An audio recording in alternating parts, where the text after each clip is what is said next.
Bonjour à tous, le mondial de l'automobile de Paris bat toujours son plein à la porte de Versailles. Prêt? C'est parti pour une 5e édition du journal d'Autoplus en direct du salon.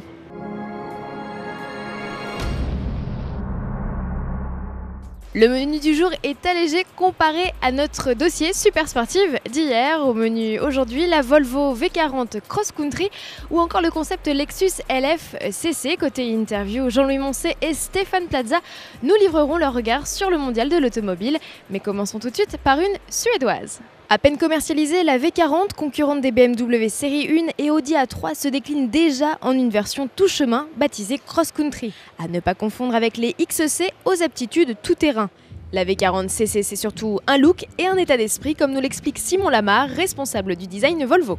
C'est un design qui est un peu plus coriace, costaud, qui veut vraiment exprimer un mode de vie plus plein air. Des gens qui veulent vraiment sortir de la ville avec leur véhicule et qui veulent s'exprimer par leur véhicule aussi. Donc, ils veulent s'identifier à un mode de vie. Et le mode de vie cross-country, c'est vraiment les gens qui aiment le plein air et qui vont aller faire des excursions en montagne ou aller à leur chalet au bord d'un lac ou des trucs comme ça. À travers cette déclinaison inédite sur le segment des compacts, Volvo cherche à conquérir une nouvelle clientèle. Pour différencier la CC de la classique V40, Volvo l'a surélevée de 4 cm. Il lui a greffé des barres de toit, les bas de caisse sont rehaussés de sabots de protection et des feux à diodes en forme d'incisive intègrent le bouclier.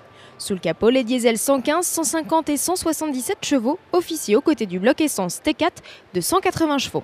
Inédit, le 5 cylindres turbo-essence de la V40 Air Design pendant sportif de la V40 et de la partie. C'est d'ailleurs la seule motorisation sur la V40 Cross Country à pouvoir s'équiper de la transmission intégrale. Une version alors proposée à partir de 40 250 €. Le ticket d'entrée de la Cross Country est plus abordable en version 115 chevaux.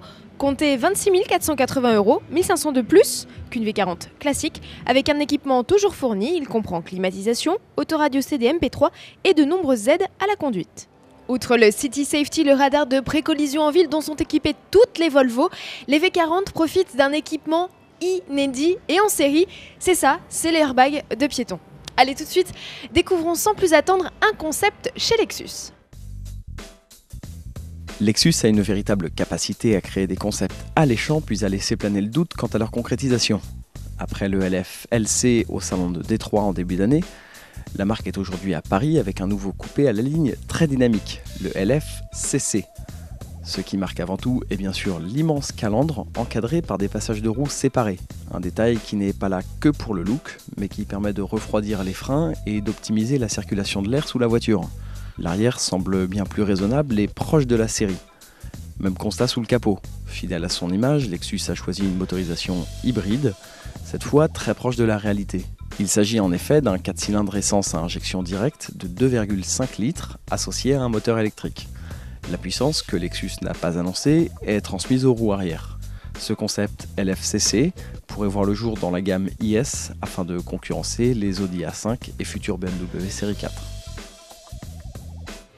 Et si vous aimez les concepts nippons, ne manquez pas de faire un tour sur le stand Infiniti où on présente le LE Concept.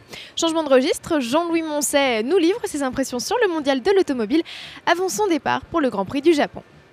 Eh bien, j'ai remarqué deux choses en tout cas. J'ai remarqué que pour les grands constructeurs de voitures dites vraiment de série, Renault, Peugeot, Citroën, pour parler des Français, mais aussi Mercedes et BMW, il y avait surtout de la place pour les spectateurs, les amateurs, les acheteurs éventuellement qui vont au salon de l'automobile pour vraiment apprécier une auto, savoir comment elle est à l'intérieur, etc. Car c'est là-bas souvent qu'on emmène la famille pour juger, c'est ça qui est très important.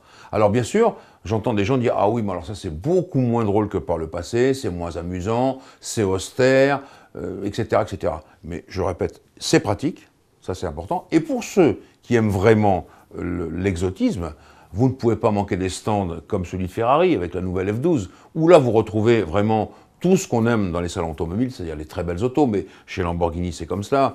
Donc il ne faut pas négliger ça. Moi je pense qu'un salon automobile c'est un tout. Tout le monde doit y trouver son compte et je pense que cette édition du mondial, eh bien tout le monde y trouve son compte. Pour finir, un extrait de notre traditionnelle interview RTL Autoplus sur le grill aujourd'hui le plus connu des agents immobiliers, Stéphane Plaza. Vous seriez bien vu en vendeur de voitures? C'est un peu pareil que la vendeur d'appartements? C'est un peu le même trip? J'ai l'impression que les vendeurs de voitures sont aussi mal vus que les agents immobiliers, donc peut-être que je me serais bien vu, mais comme je ne suis pas du tout doué en voiture et que je ne sais même pas changer un pneu, je pense que j'aurais été nul. Alors Stéphane, justement, changer un pneu, pas doué en voiture, vous en avez une quand même? Oui, enfin j'en avais une, mais depuis que j'ai emmené Stéphane Rothenberg en voiture, j'ai dû vendre ma voiture parce qu'il m'a dit qu'elle était moche. Oui, vous lui avez passé le volant, il l'a cassé, non? Oui, c'est ça, Ouais. vous avez tout compris. J'ai passé le volant, il est rentré dans un mur, et puis depuis le temps, pourtant on est sur la même chaîne, j'ai pas de nouvelles. Mais je pense que je vais le croiser au salon de On lui posera l'auto. la question pour vous. Oui, bien sûr.